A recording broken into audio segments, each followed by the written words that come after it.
Your child slams the book shut, or they push the worksheets away, or they put their head down, or they say the thing every parent dreads: I quit. I can't do this. It's too hard. I'm done. And you're standing there trying to decide, do I push them or do I let them stop? Where is the line between compassion and surrender? Today, we're going to talk about grit, what it actually is, how it's built, and what parents do with the best of intentions that quietly kills it. I'm Jacquie Langworthy, and this is Raising Scholars.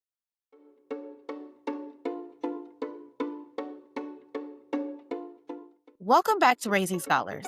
I'm Jacquie Langworthy, educator, learning center owner, and a mom who raised two confident, independent scholars.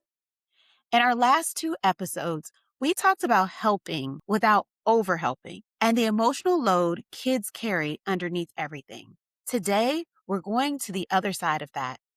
What happens when we stop carrying the load for them and let them build the muscle instead? That muscle is grit. And I want to tell you what it really looks like because I don't think it looks the way most people think. Grit is one of those words that gets thrown around a lot. And when most people hear it, they picture a child gritting their teeth and pushing through, forcing it, white knuckling their way to the finish line. That's not grit. That's just suffering. Angela Duckworth, the psychologist who put grit on the map, defines it as two things working together: perseverance and passion. Not just pushing through it, pushing towards something that matters to you. In Duckworth's studies of National Spelling Bee contestants, children with higher grit scores were more likely to advance in the competition, not because they were smarter, but because they had practiced longer. I see the same thing with my students with the ACT and SAT. Those who take the time to study and go over multiple practice tests, they're the ones that do higher. Grit, not IQ, was the differentiator. Here's the part that matters for parents. Grit is not a personality trait your child either has or doesn't. It's a skill that's built through experience, through safe struggle, and through a parent who knows when to hold the line and when to let go. And the last part, knowing when to let go, is where it gets complicated. Trust me, I know. Grit isn't something children are born with. It's something they build every time they stay when they really want to quit. I want to share a story from my own home that I think captures this perfectly. My daughter danced for the Washington Ballet. She started when she was about 6 years old, and every year, the thing she lived for was the Nutcracker. It was performed at the Warner Theater, which holds nearly 2,000 seats. She had been on that stage since she was little. And when she was on the stage, she lit up in a way that I can't fully describe. That was her place. That's where she fully became herself. Then COVID happened. Ballet continued virtually, and she did too. She had the space, she had the equipment, she pushed through. But something was different.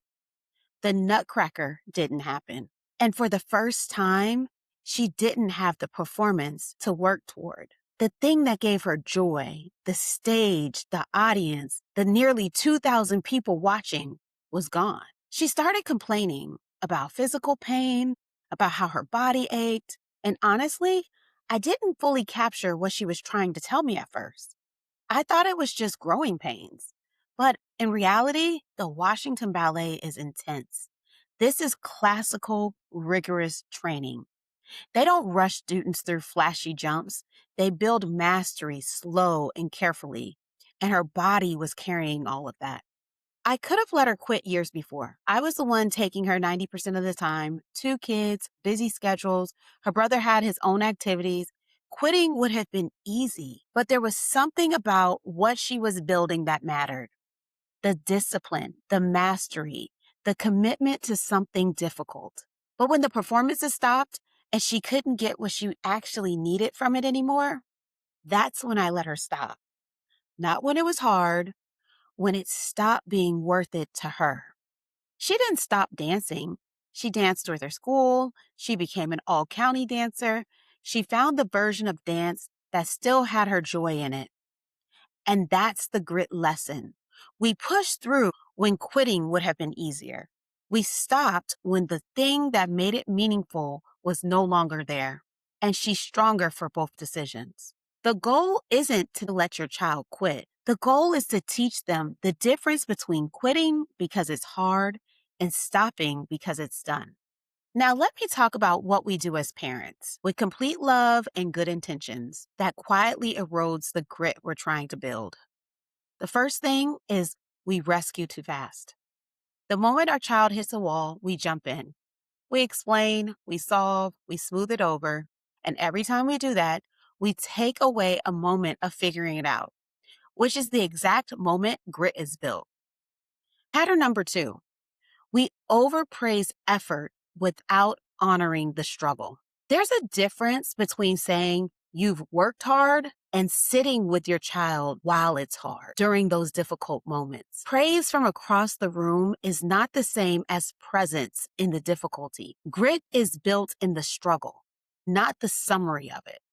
Pattern 3, we remove obstacles before they can be climbed. When we call the teacher before a child has tried to work it out, when we do the hard part of the project so they don't feel frustrated, and I'm talking to myself, when we make everything smoother than it should be, we deprive them of the experience of overcoming. And overcoming is what builds the belief that they can do it without your help. You cannot build grit in a child whose path has been cleared for them. So what do we do instead? Here are 4 things you can do. First, let them feel the productive struggle. When your child hits a wall, wait before you move. Count to 10. Let them sit in it briefly, not forever, just long enough for them to try. 2, name the perseverance out loud. When your child stays with something hard, say so. Not great job, but say something specific like, I saw you try that 4 times and you didn't stop. That's exactly what people who get good at things do. 3, talk about your own struggle. Let your children see you do hard things. Let them see you've been frustrated. Let them see you try again. You are your most powerful model. Talk about your own struggle. When I shared with my children that I was dyslexic and that I struggled with reading as a child and how I felt when it was time for me to read out loud, my children got it. I think it clicked with them a little bit more. And they stopped teasing me less when I made mistakes. So let your children see you do the hard things. Let them see you've been frustrated. Let them see you try again. You are their most powerful model for what grit looks like in a real human life. And 4, help them find the way. Grit without passion is just suffering. Help your child to connect to why something matters to them. Observe them. They were born with their gifts. You can see when they light up. Just watch them. Don't just tell them why you think it should matter, but why it matters to them. That's the fuel that makes perseverance possible. You have to have passion. The most important thing you can say when your child wants to give up isn't, you can do it. It's, I'll be here while you try. Think about something your child has wanted to quit in the last year and ask yourself honestly, was the struggle the reason? Or was it something deeper? That the joy had left? That the goal wasn't theirs anymore? That something fundamental had shifted?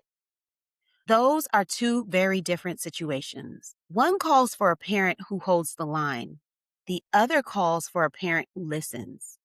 The skill is knowing which one you're in. There are 3 things before you go. 1, follow or subscribe wherever you're listening. New episodes every week. And the Sunday Reset drops every Sunday with 1 practical tip you can use that week. 2, download the free Raise Scholar Framework guide at raisingscholarspodcast.com. The E pillar, evidence builds confidence, is the foundation for everything grit builds toward. And 3, Share this episode with a parent who is in the middle of the quit or push decision right now. They need this story today.